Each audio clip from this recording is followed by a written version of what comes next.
Welcome to Happy Path Programming. I'm Bruce Eckel. I'm James Ward. With us, Dormain Drewitz. And Dormain, you and I met long ago. Did I say your name right? No. Your last name? No, Drewitz. Drewitz. Yeah. Oh my God, I screwed it up. She gave you a cue. She gave me the cue, and I still screwed it up. Amazing. Okay. I'm so sorry. Okay. No, it's okay. It's okay. It's just funny how it's like, oh, here, that's a new one. Alliterative. Too. You came up with the alliterative I version. totally did. Yeah. Okay. Awesome. So we met for the first time pre-pandemic at a Spring One in Austin, Texas, I think it was. Yeah. And at the time, you were working at VMware. We were hanging out with Josh Long, a good buddy, Josh, and that was a lot of fun. But anyways, since then I've followed you on Twitter and seen awesome stuff from you. So I thought it'd be fun to talk about something that I don't think we've really talked about, which is kind of like this whole world of like what happens after you deploy? How do you deploy it in a whatever your application is in a way that's stable and reliable and I guess that's like the ilities, DevOps and things like that, and SRE. So I'll start with a question around this. Okay. Like you get your thing, you get it into production. What's like the biggest thing that people need to know when they move to that step of production? Yeah. Like, is there like a mindset or a approach, or like what's the framework for that side of life? I don't think I've ever thought about it in those terms, because there's, when you look at the infinity loop of DevOps, and I'm drawing those with my fingers right now for people who are just listening. What is the infinity loop of DevOps? I can't. There's it's like plan, monitor, test, monitor. I can't even remember all the stages, right? React, but it's like react to your pager going off, and then have a retrospective on what went wrong. I have no idea. I'm making this up. Yeah, that's like the SRE. Definitely, like the postmortem is kind of that one of the SRE principles. But okay, it's and I like that you included mindset, because maybe that's actually a better way, because otherwise it's really easy, I think, for people to get locked in on, what is the tool that I need? What is the, what's the most important, the one thing, if I add this to my code, then I'm done. Right? Just it's like, sprinkle some of this magic, whatever on it, and in production, everything's going to be good. Just what cow do I need to trade for what beans to put in the ground, and then we're good. But I think, and there are some great, I think Kevin Hoffman talks about like scaffolding, right? And it definitely things like, have a way to observe and monitor your code, right? Like you're going to need that. And there's things you can do earlier on to just prepare for that. But I mean, that's pretty well understood at this point. And so I think, one thing that it starts to bump up to more, whether it's mindset or whether it's more that socio-technical problem, does have to do with the accountability question, right? Which is, whose job is it if this stops working, right? Or something's going wrong, and that it's a deceptively simple question, because even the whole, you code it, you own it, sort of mantra, right? That, is attributed back to Werner Vogels and AWS. It's like, it's still not that simple, because, you're not literally, the developer who's writing that code they're not all the way down to like, I'm literally like racking the server, right? I mean, they're depending somewhere on an AWS service. Yeah. There's layers of these dependencies and abstractions. Exactly. And so you can't say you code it, you own it, because with the dependency graph of a running service, you can't possibly own everything that is and be responsible for everything that is underneath a given service. Right. And this is kind of where I think like the concept of, platform engineering is useful, because it's sort of saying that there's like, hey, there's going to be this layer of folks who are sort of taking accountability up to a certain point, right? Up to the point of, the code, or at least like the code getting into a container. Maybe the developer owns like up to that layer, but then everything from there, how much can you offload? And then a developer can say, okay, I do take accountability for everything up to that point, because I actually truly feel like I'm empowered to control those pieces.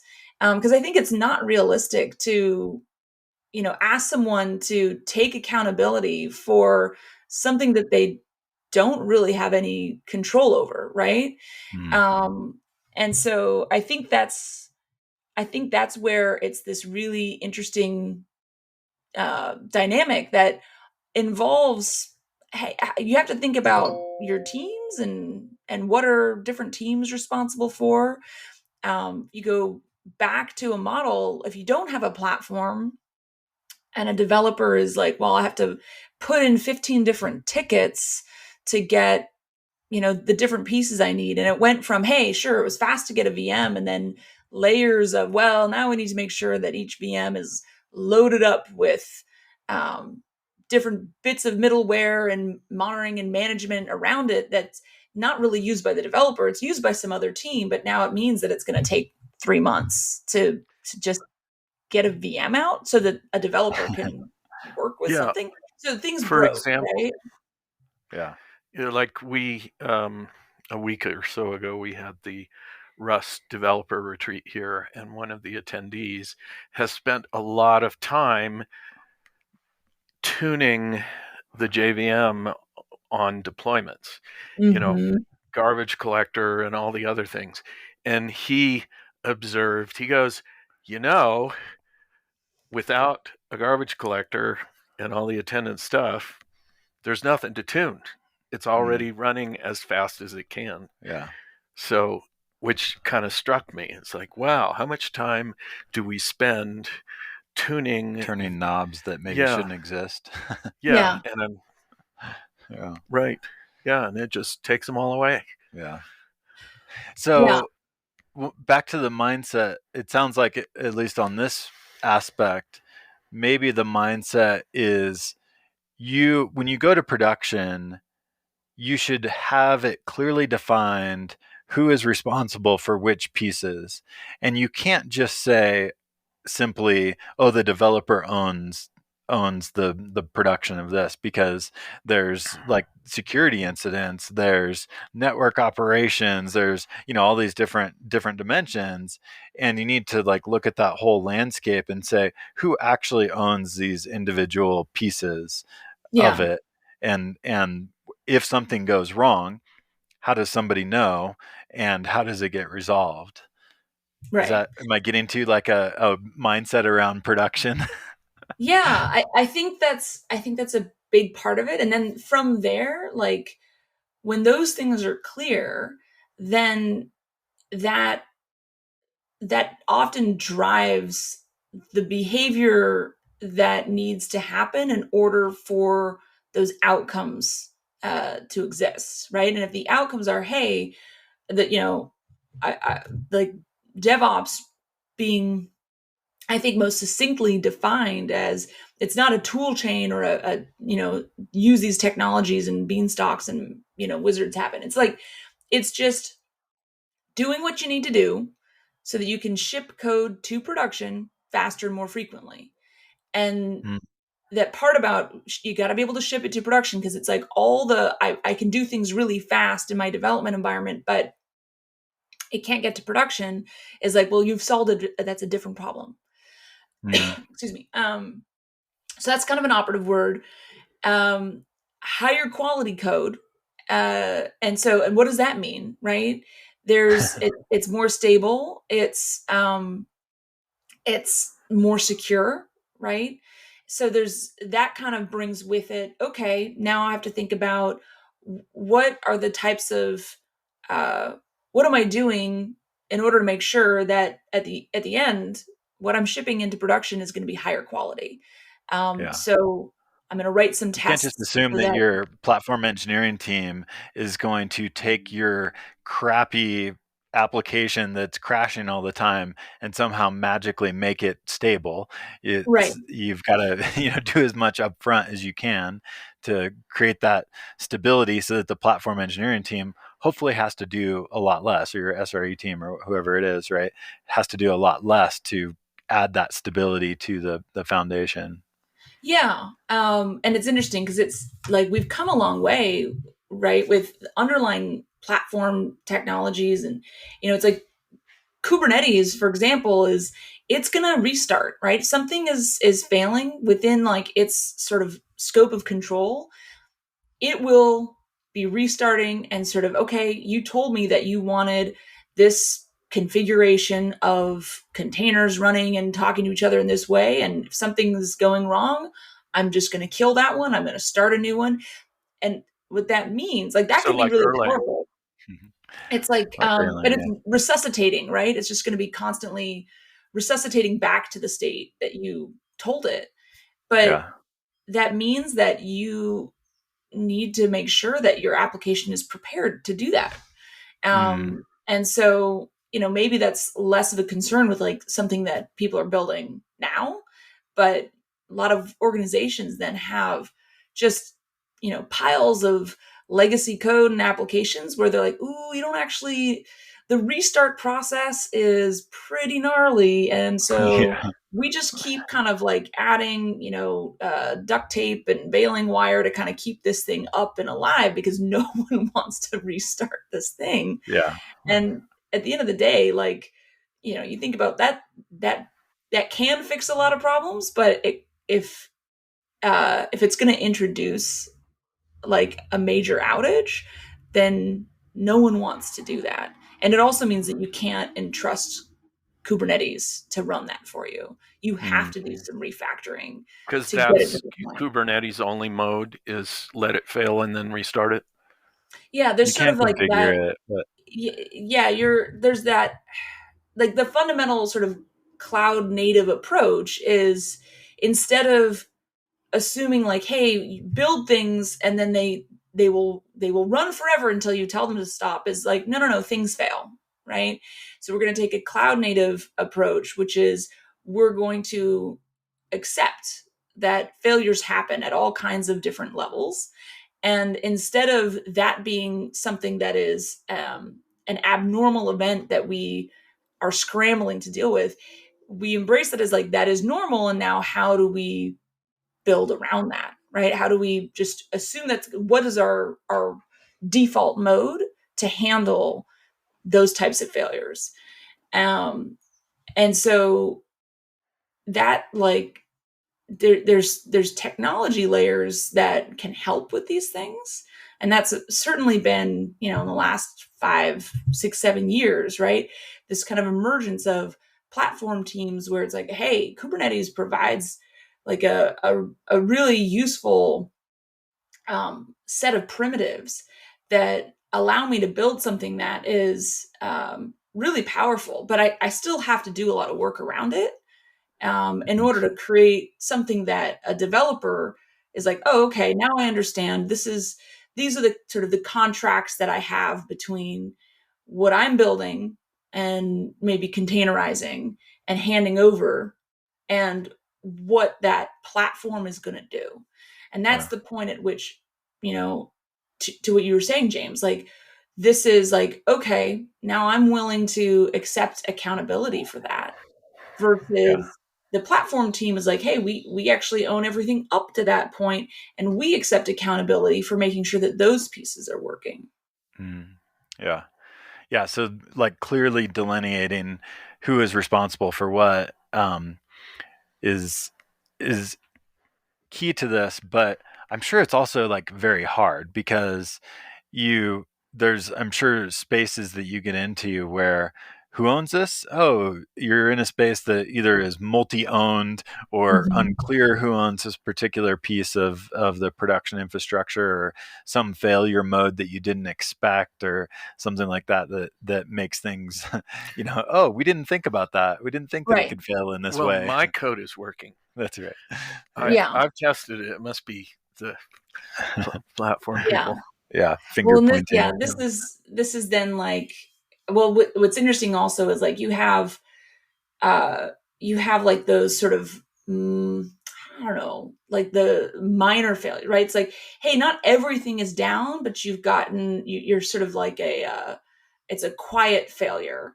Particularly a microservices architecture, right? It's like the whole thing isn't down, but if you look closely, like that entire feature is not showing up, right? The end user, like they maybe, because the other parts of it are working. I mean, that's actually a great design, is that, okay, we can gracefully fail and have one piece that's failing and it's not taking everything down, right? That's like, we've come a long way there. But if that happens to be something like the checkout feature, right? Like that's pretty critical. Or something else. Someone hopefully is responsible for knowing that a particular feature has gone down. Maybe it's error rate monitoring, or I'm sure different approaches for how someone would know that some piece of the overall system has gone down, and then figure out what to do about that. But well, that's where it's a combination of things between how do each of those teams that have kind of clear ownership for their parts and pieces, how have they set up their own monitoring? To your point about like, it can get more complicated because, well, my code is working, but the feature still isn't showing up because something else somewhere else, right? And it's probably DNS, but probably DNS. Like you gotta have, this is where, how do you then correlate across several different layers to be able to understand where is that issue happening? And then the other part that's kind of remarkable is actually the fact that like a huge number of times, like if it's a customer facing type of feature, a large percentage of the time, your monitoring systems don't catch it at all. And it can vary widely. I think I've seen stats out there that it's like 50-ish%. I know that I've seen like internal case studies where, it was 95% of the time they were finding about a customer facing issue because customers were reporting it. Right. So we actually have built in like applications that sit inside what the customer support teams, they use like Salesforce and Zendesk and those types of systems. So we've actually built in a widget there so that they can flag that. And some of the data in terms of now we're able to look at it across lots of organizations. And like, sure enough, it's like, about a third for organizations that are like, yep, they've got all their monitoring systems pointed at PagerDuty, but they're also have it wired into their customer support team. And like a third or so of the incidents in those environments, like, average, a third of them are coming in from that customer support channel. Customers reporting it, not the monitoring system detecting an issue. So how would you, we're almost back to the JavaScript discussion, because a lot of those things are, how would you monitor the end user UI? I have a philosophy. What's that? I have a philosophy on this. What's that?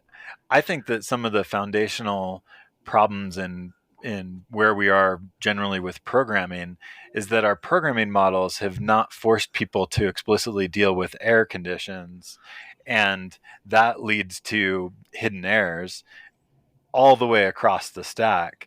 And more modern programming technologies make it so that you can't just glide down the happy path that ignores the possibility of all the failures. And of course, we've talked about this with Zio, and I think Rust is, Very much. really driving this forward. But it's like, no, like I'm sorry, it's going to be painful for you, but you're going to have to program for the possibility that these things can fail. Painful at first. I think once you get used to it, it's like, yes, of course, I want it to be painful now and not later. Exactly. Right. So yeah. So I think some of this has to really be a shift in programming culture to not being able to easily ignore the fact that things can fail. Yeah. And we're in that transition right now. I guess so, but there's a whole lot of people using JavaScript for UIs, and WebAssembly can change a lot of that. So it requires opt-in, but there is ways in JavaScript, for example, to set like a global error catch handler that any other uncaught exception or whatever can then be fed into PagerDuty or some other system. So. But I'm sure it gets so noisy in most applications that they just end up turning it off because they're like, oh, there's a whole lot of uncaught errors we didn't deal with. Exceptions happen at runtime.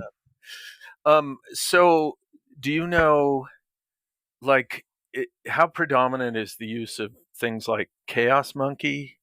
I mean, you're familiar with that? Yeah. I don't know exactly. I think we're still like pretty early, if I had to guess, in terms of people really, because that takes a lot of discipline.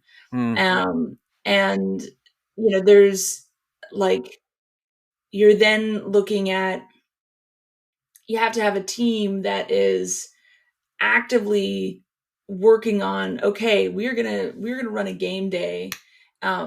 There's actually a great interview from a couple weeks ago where Mandy Walls, one of our advocates, sat down with a couple of folks in our own like SRE team and database reliability engineering team to talk about like 10 years on this journey of Failure Fridays and just like the practice that involves, because things are it's not like, okay, we just do this for a couple of Fridays or whatever, pick your interval. And what's a Failure Friday? It's like sort of setting aside and scheduling the time for when you're going to be like, okay, we're going to introduce some instability into the system, and we're going to try and break our system. We're going to try. I mean, that's what you do with like a Chaos Monkey or something. But the idea is, if you're and this just sort of like general chaos engineering principles, is like, it's not about like just haphazardly breaking stuff. You want to run it more like an experiment, right? Like, get scientific about it. And so you might pick a certain part of the architecture that you're like, okay, we know we're going to sort of test here, and but everyone's going to be ready, and we're going to prepare people, and then we're going to really closely observe what happens when this type of failure occurs. So we're going to did our monitoring catch it? Did are people responsible for this? Yeah. Did it cause something else to sort of, was there some cascading failure in one place and like the air all pushes over somewhere else? So just sort of understanding like, okay, what is the nature of this type of thing? And it's not like, okay, we'll cover 10% this week, and after 10 weeks we'll have covered 100%. It's like, it doesn't work that way. Like, because you're not going to cover like 10%. Like, how do you even quantify that? Yeah. But also, you're constantly changing, right? So what you sort of tested last quarter, if you're releasing frequently, like it's you're just dealing with a different the system is always evolving.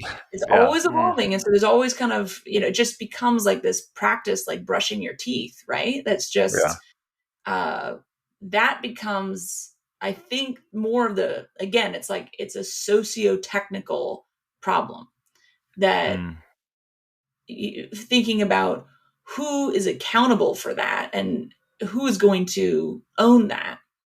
And it's certainly something that like the site reliability engineering team is, it fits really well within sort of their charter, but they're not going to do it in a vacuum, right? Like to really do that well, like every team has to be sort of on board, and all the different engineering and development teams like kind of have to sort of be bought in on the fact that's like, hey, when we do this, like one, we're going to surface stuff that at the end of the day, like it's your job to fix. We're just going to approach it in a way that's going to help try to surface these things before they surface in a way that we're not prepared for, and we don't really want to be in that situation, or it's going to affect customers. It's almost like the similar to the security red team who's trying to find the holes through, in security. This is being done on a reliability kind of dimension, and so but it does seem like you need to have a culture in place that wants to understand ahead of time how things can fail and establish ownership and make sure that the cases are all covered. So yeah, I think it's definitely insightful that you point out that this is like the socio-technical issue of like somebody has to care about this for things to get better, I guess.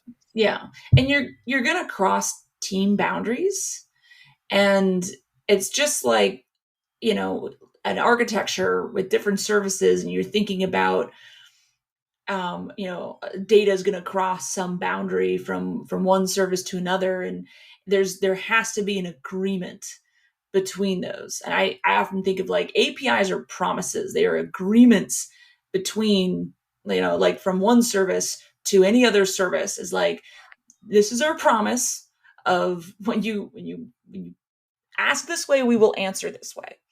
Yeah. And the socio-technical element is that it's like you also have the humans on the other side, which is what is the agreement between different teams around whether it's like we're going to simulate a failure, like for the sake of, being the wiser of our own vulnerabilities. I should choose a different word because that's obviously a loaded word, but being the wiser of our own weaknesses. And, but that the team that might be really skilled at being able to help surface those may not be the team that's actually going to fix the problem. Yeah, you're going to run into the Dunning-Kruger effect there a lot. Dunning-Kruger effect, okay. Oh, that's the one where the less you know, the more you think you know. Okay, yeah. Yeah. So the Failure Fridays, is that what it's called? Is that just a PagerDuty practice, or is that like a more industry-wide thing? I mean, that's definitely what the PagerDuty practice has been. I'm not even, I think like, I remember talking to Tammy Buteau over at, back when she was at Gremlin years ago. And I really liked the way she kind of broke it down, and it's a very scientific thing.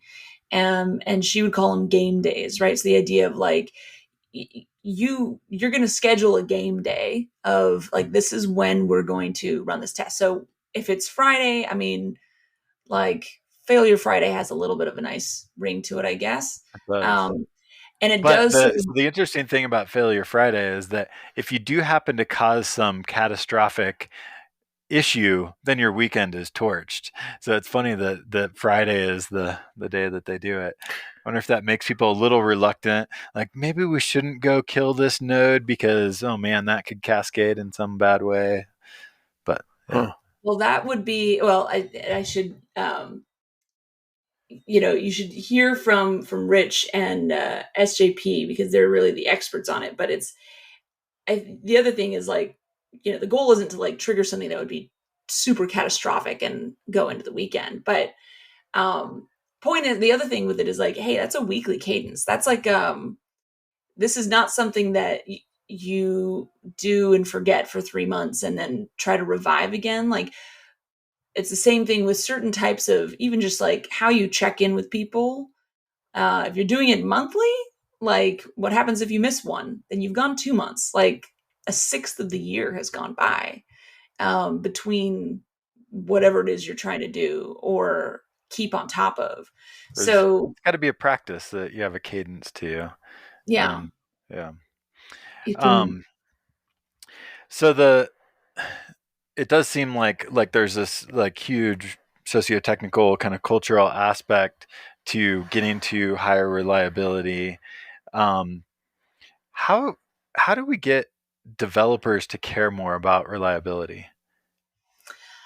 I mean, one of the things that the you code it, you own it sort of mantra, right? And it's the painful way, right? Which is like, okay, you carry the pager.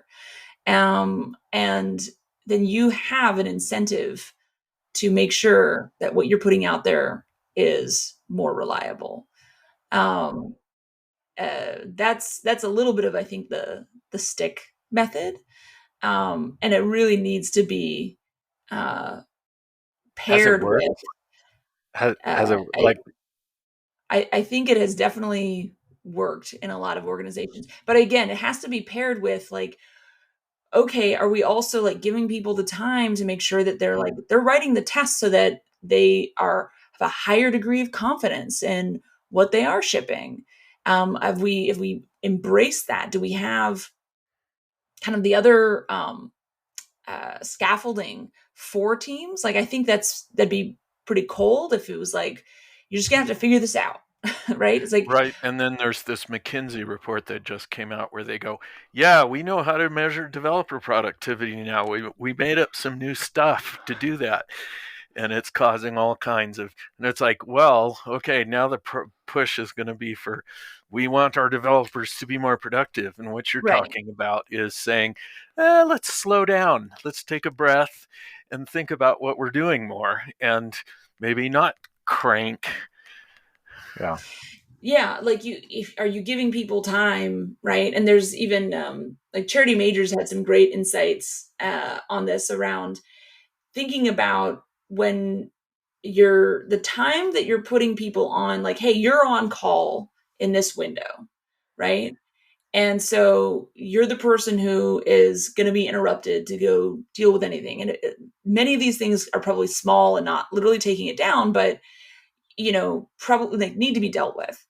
And the mental mode that you're in, right? Are you really doing, okay, you're still on feature development, except you're also going to be on call in this window and you're going to get interrupted a bunch, versus what if you took that time of like, okay, if you're on call, say 20% of the time for your team or 10% of the time, it's like, what if that's the time where you actually go back and you work through some of the old tech debt, right? That's been causing these issues.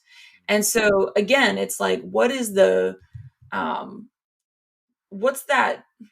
It's not just like scaffolding in a like an infrastructure way. Like, do you have like good CI/CD pipelines that are helping people, make sure everything is well tested and covered before? Sure, that's important. But then there's that, again, socio-technical, the culture around it that's saying like, okay, we're embracing this, and we're also like, we're figuring out how do we spend that time on really working through the underlying issues. So I've also talked to teams who are like, yeah, like, we've got our on-call rotation, but like the number of times that actually gotten woken up in the middle of the night in the last year is like 0, right? Because we've taken the approach and done the work.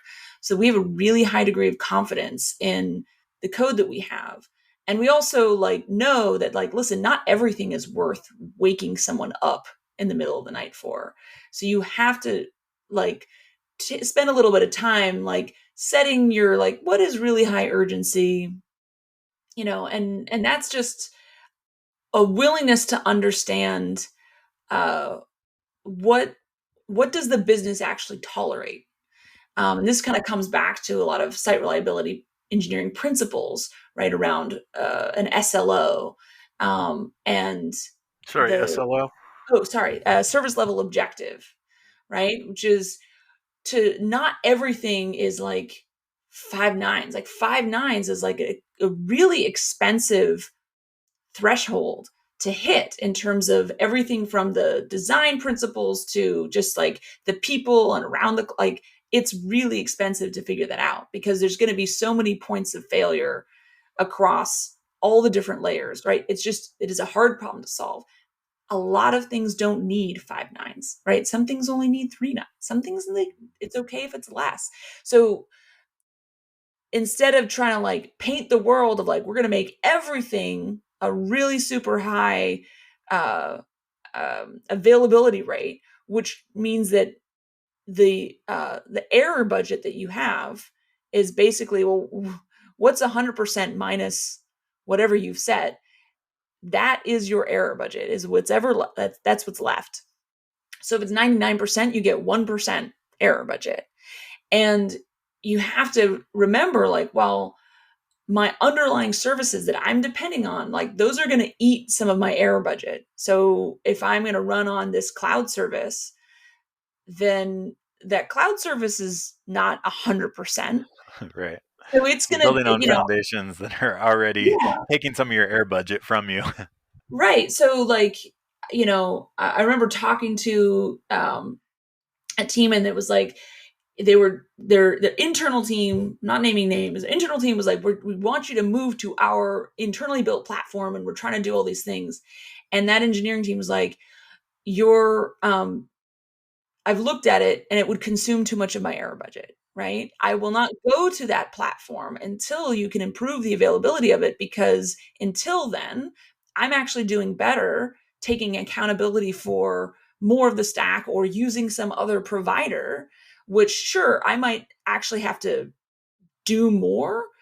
I have to engineer deeper like layers of the stack, but I trust that more, right? And so that's like the agreement that you have to kind of be able to offer something that's like, am I offering something better than this person could do themselves? Like, as a platform team, that is your goal, right? It's that you can offer something better than that development team could build themselves. Because I'm sure like most development teams would happily give up having to manage all the way down to, the virtual machine layer or bare metal.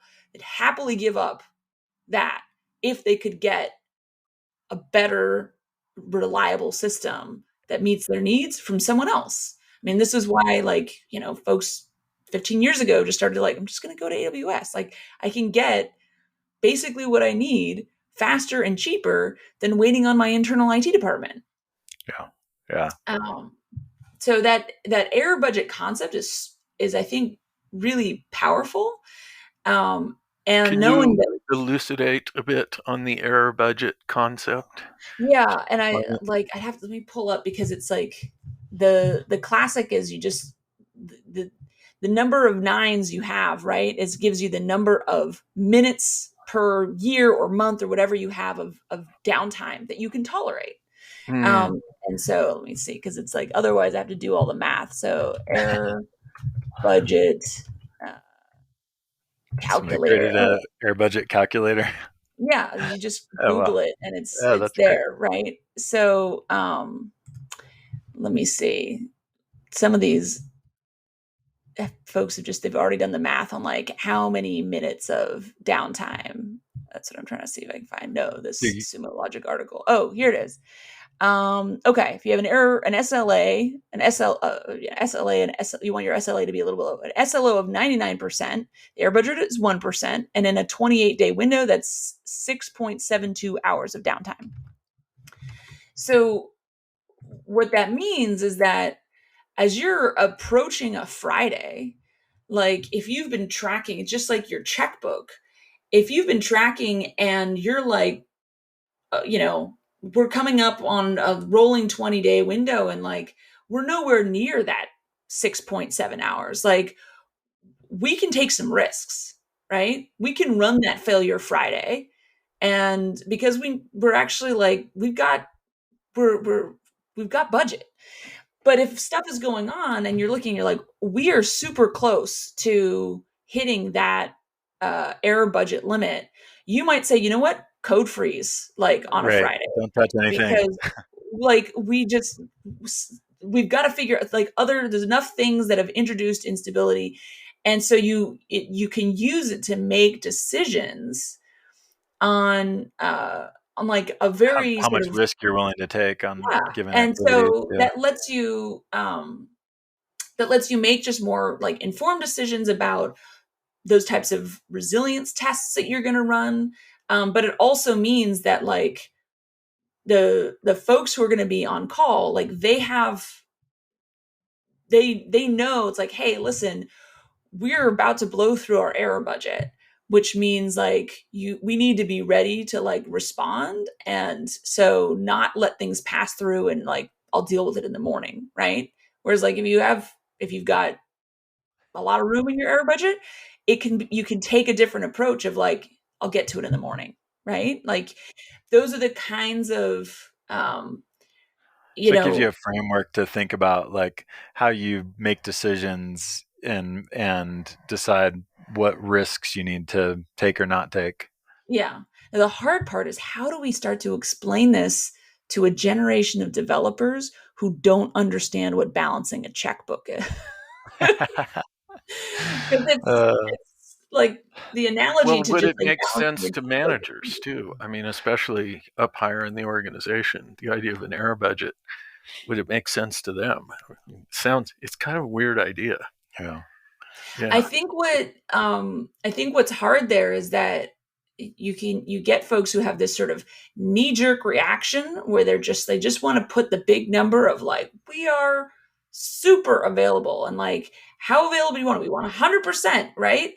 And it's like that, like walking through like, well, what does that cost versus what can we actually tolerate? I think that is the hardest shift from like, especially folks, where from an availability perspective on like the IT side, it was, for years, it was just kind of like beaten into folks that it was like, no, and it's uptime.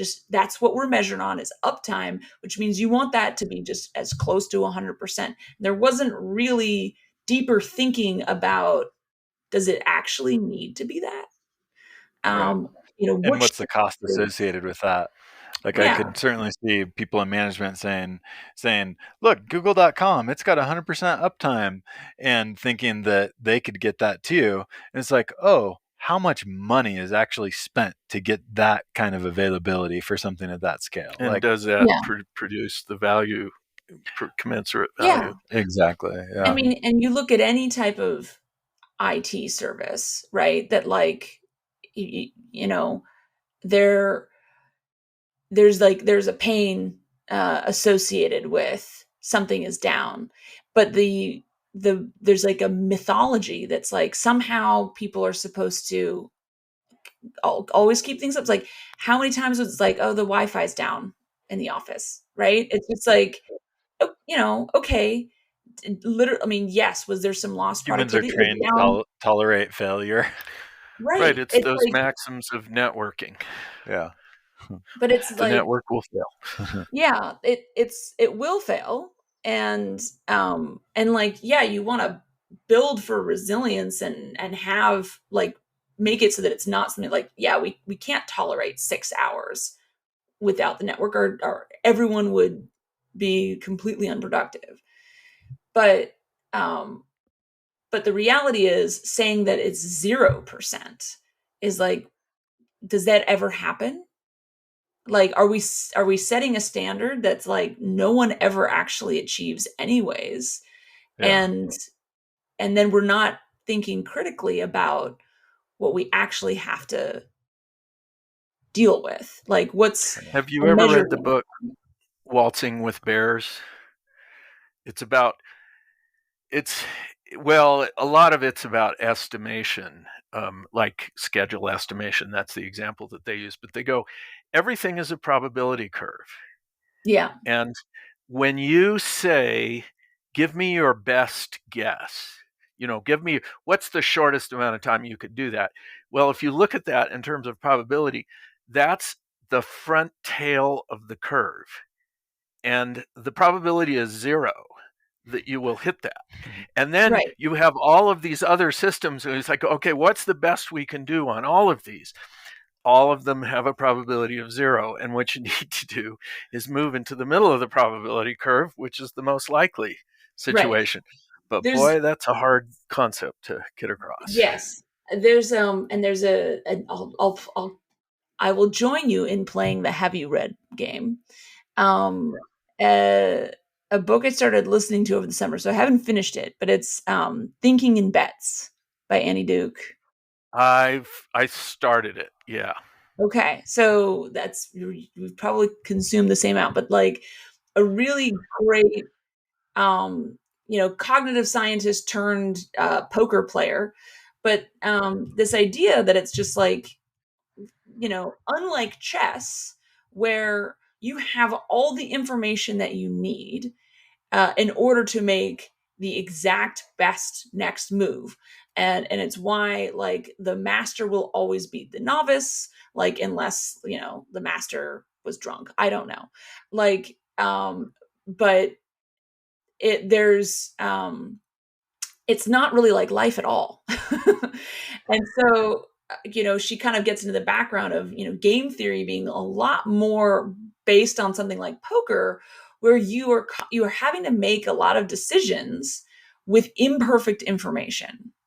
But that means that sometimes like the best decision will not guarantee success. So I think the term is like resulting, where it's like this judgment. It's a very natural human thing where we judge the outcome and then kind of critique like the decision to get there, even though it's like, well, actually, given the information that was available at the time, that was the best decision. It's just, she talks about it's like you can just get unlucky, right? And she gives an example of like some football thing where the coach called a play to do a pass and then it was intercepted, and it was like, well, actually, like statistically speaking, it probably would have worked better, but wow, the black swan event of that interception happening was really unlikely, and unfortunately, like they got unlucky in that scenario. But that is a really, to your point of like, how do you get anyone in the organization to kind of embrace it, is you have to start thinking in more of those like, probabilistic terms, and like what's the likelihood given the information that we have. Because again, it's all of this is you are trying to operate an environment with imperfect information. Yeah, but all you have to do is run into one person who goes, well, just find the right answer. There's a right answer. And who can't think, in terms of probabilities. Yeah. Well, that's a hard problem, isn't it? But again, which is, to quote Gerald Weinberg, no matter what they tell you, it's always a people problem. It's the hardest part, It is. The technology is the easy part. But I think like what's gotten people's attention, right, is that the organizations that have been successful with these types of, Google being, of course, like, the source, right, of the site reliability kind of approach, wrote the book. And that then, of course, is like, well, so many folks admire it. Then that opens up the conversation of like, well, how do they do it? It's like, well, how they did it is they changed the way that they're thinking about the problem, or they just were thinking about it differently the whole time. I don't know. But point is, like, when something that's successful and working starts to get associated with, you've got to think about this problem differently. That is like the influence game to change people's minds, or get people to at least like stop asking for the thing that like that doesn't actually make sense. And here's now social proof, right, that like people are solving this problem a different way and it's working. Yeah. Yeah, you need those proofs. Yeah. Okay, random question. Should you deploy on Fridays? I think if you should be trying to get to the point where you can confidently deploy on Fridays. I think that's a great like aspiration. If that's gonna blow through your error budget, like yeah, maybe not today, like, but maybe you should be working towards that. So it seems like a great goal of just like, yeah, sure. Like I have the confidence, we as a team have the confidence to deploy on Fridays. Like that's a great goal. Yeah. But how do you balance that with your air budget? And that's a good way to look at it. Right. And that may also mean that like generally we feel good about deploying on Fridays, but this particular Friday we do not. Right? Because of what we're seeing in our environment. And, we've been shipping code every day, multiple times a day. And those are always some of the most likely sources of introducing instability. And it's not a game day. It's just literally, we just ship code. So bringing in, for example, like you've got monitoring data and logs, but change events, right? Being able to pull in the data directly from, your CI/CD pipeline. That's like, yeah, we're tracking like every single change that you did, and marry that with, and then we also saw like an alert go off from Datadog, and then we can go auto capture. This is another thing we didn't even get into, is the idea of like now those complex environments, which is we talked about at the beginning, where it's like at the end of the day, you want like one team to be accountable, but no one's in a vacuum. And there's always other systems. Like the development teams don't necessarily have the keys to the underlying Kubernetes platform. They may not even have the keys to the database. They may, not have the keys to the load balancer. So how do you avoid still getting in a situation where to figure out like, okay, where's the smoking gun? How do I not have to go like interrupt 6 different people? And they all get pulled in as basically guilty until proven innocent. Right.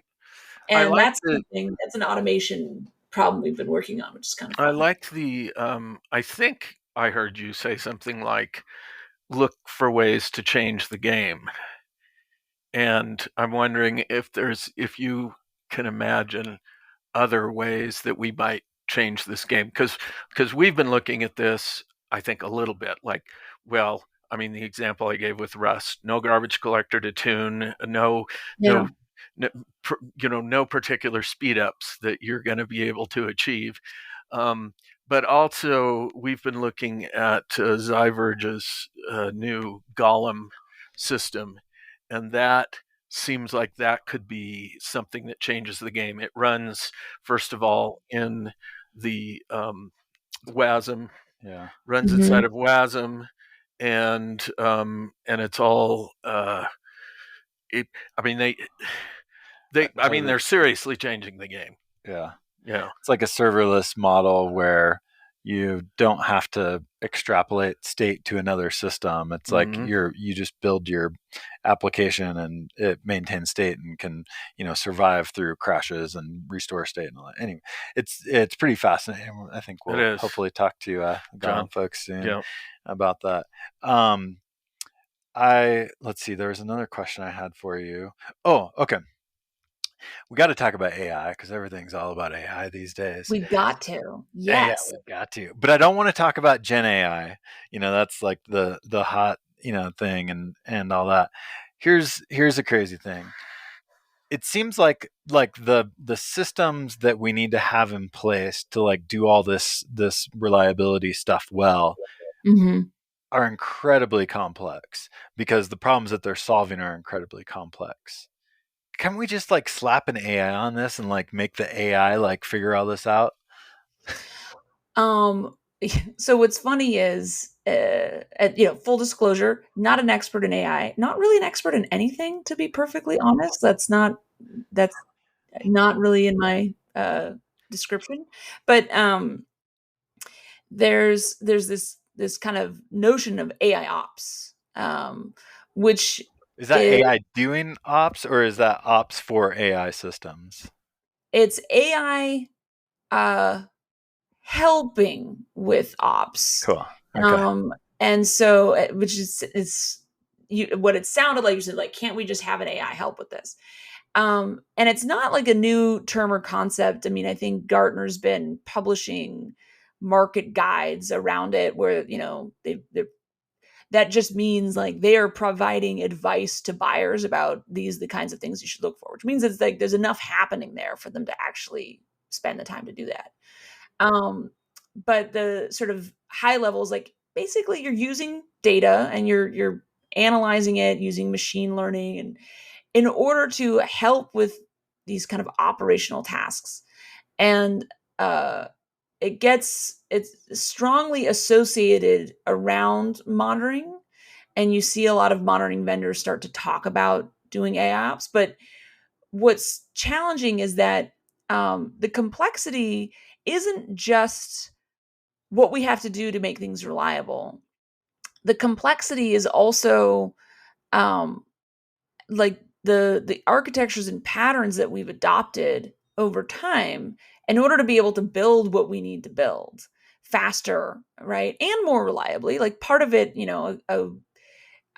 having sort of clean contracts between services so that one can gracefully fail and not, take down everything else. Sure, that's part of it. But the other part is so that, one team can make changes because it's not like this giant monolith that like no one can wrap their head around what's going on in there. You can reason over the code better. Like that's another really good reason to kind of break things apart.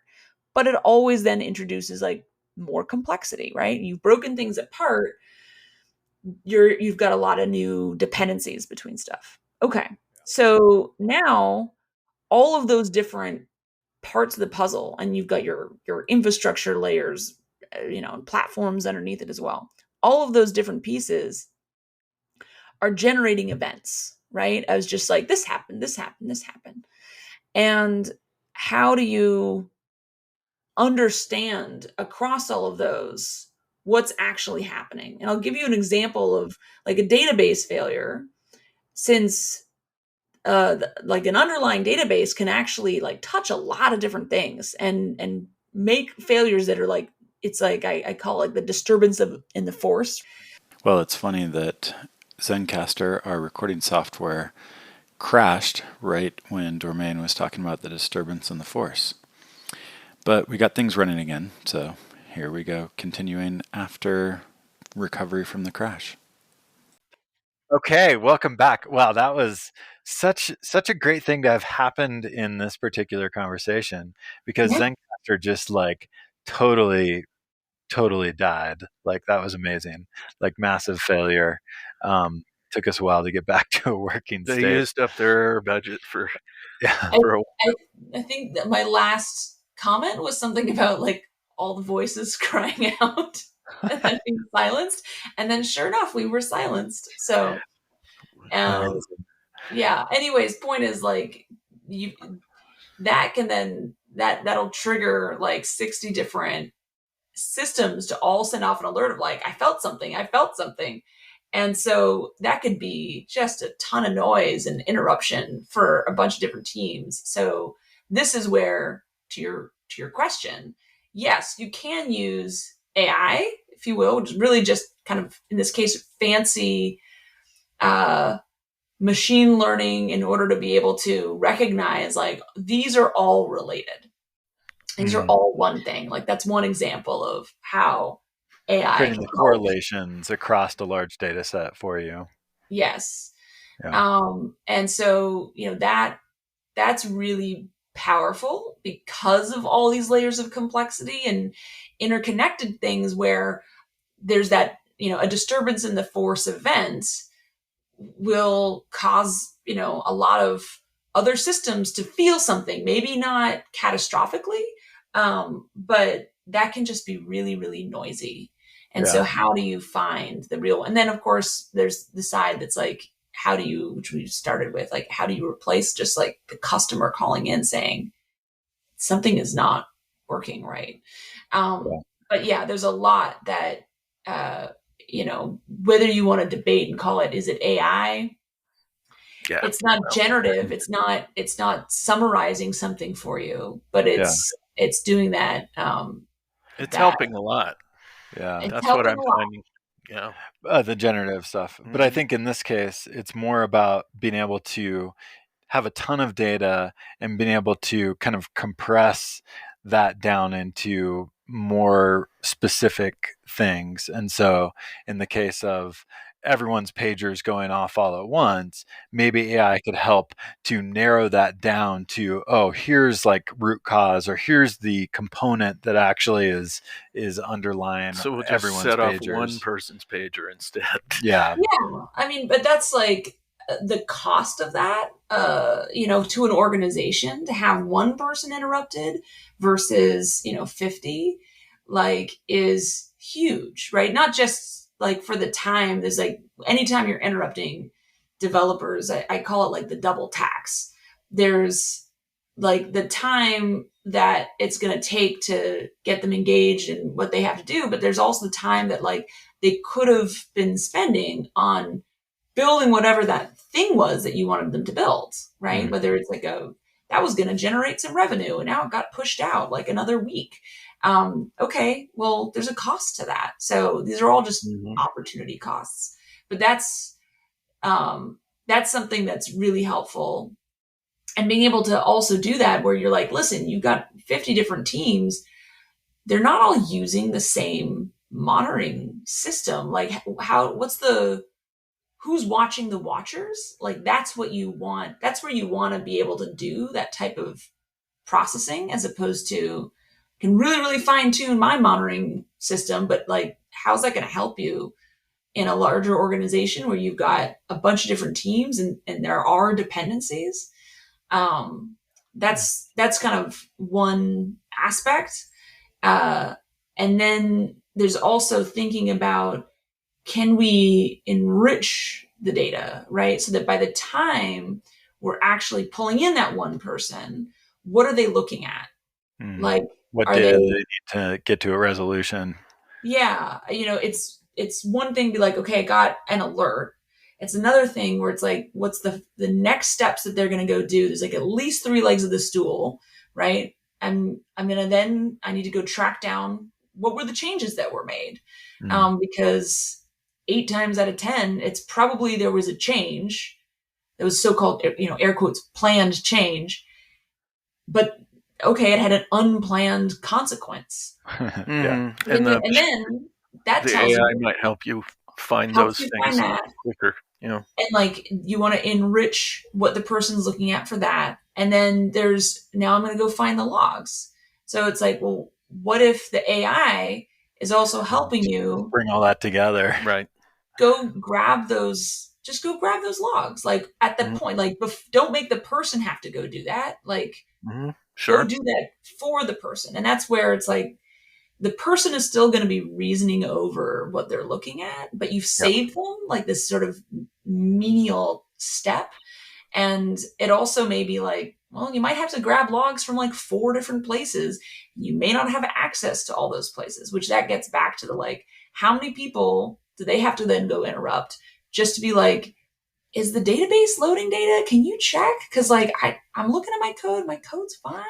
But like, the network team is like, is there something going on in the load balancer? Right. Those are all the first, can you correlate the data? And then second, can you then get deeper diagnostics and state in order to be able to see, okay, what's the actual thing we need to restart or fix? I mean, that the restarts is also like a great thing. That's just like, just auto restart it, get the service restored, because at the end of the day, if you're managing by way of an error budget, the goal isn't, can we get to the root cause and fix it, right? Like, this is where there can sometimes be a divergence between the engineering team that would love to understand the root cause, but the root cause might be the $64,000 question.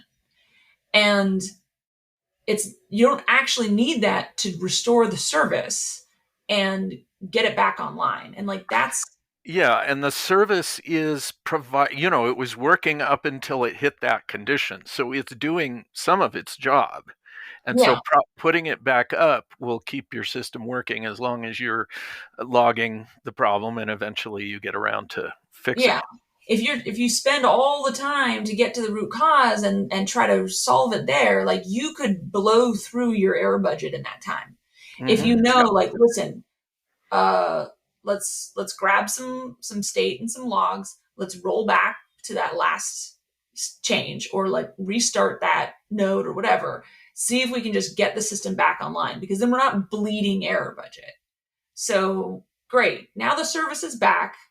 Now we need to go and actually dig a little deeper. But like, that's kind of like when the house is on fire, like, that's not when you're doing the investigation to figure out, was this arson? Like, you're like, just get the family out of the house, put that's the fire a good analogy. out, yeah. Right. Yeah. Deal with that. Then like the investigation team can come in and like pour over, like what happened and everything. But sure, once the fire's out. Once the fire's out, like, put the fire out. So that's, that's kind of intense, but I see so much of this running. No, I think it's a good analogy. You want something that sticks with you. I don't know. I come back just with so many management problems involved here, because people don't understand that. They don't understand so many of the things that we've talked about here, and you've almost got to be up to your elbows in the thing to understand what the issues actually are, and management coming in and demanding it be this way or that way because they had a conversation on the golf course. It just seems like that's a thing we need to have some let's reset, let's rethink this whole problem issue. That is another topic in terms of convincing people. That is a whole other can of squirrels. It's a teaching process, really, which is unfortunate. But it's also likely incentive, right? It's like, how do you understand? Teaching is also psychology, right? What gets people's attention? What appeals to what people want? Understand what is it that they want, and then frame what you're trying to explain in the terms of getting them what they want. Yeah. I think there's often challenges with, like, generally in most organizations, I'm sure that the people in charge of reliability or owning reliability aren't necessarily being incentivized to increase reliability. Whereas it's like, oh, what feature did you add? A friend who is in an organization that has kind of evolved from an engineering organization to a sales organization. And so their whole incentive is sell more stuff. Yeah. And everything else is just, not as important. Yeah. And it's like, oh boy. Yeah. Another people problem. Yeah. Should we? Well, some fun problems. Thank you, Dormain. That was incredibly helpful, learning about all this from you. So appreciate all your insights. It was like, I'm not sure to have enough to fill an hour, but I guess we did. Yeah, pretty easy. And we could probably keep going for more hours, because until we dropped. Until we're dropped. Until Zencaster crashes again. That's true. They're just sort of politely being like, come on. It's a Friday. Let me go home. That's right. Exactly. Yeah, exactly. They were trying to tell us we'd gone too long. Yeah, exactly. Well, thank you so much, Dormain. That was super fun. Been a pleasure. Thank you. Okay. Bye.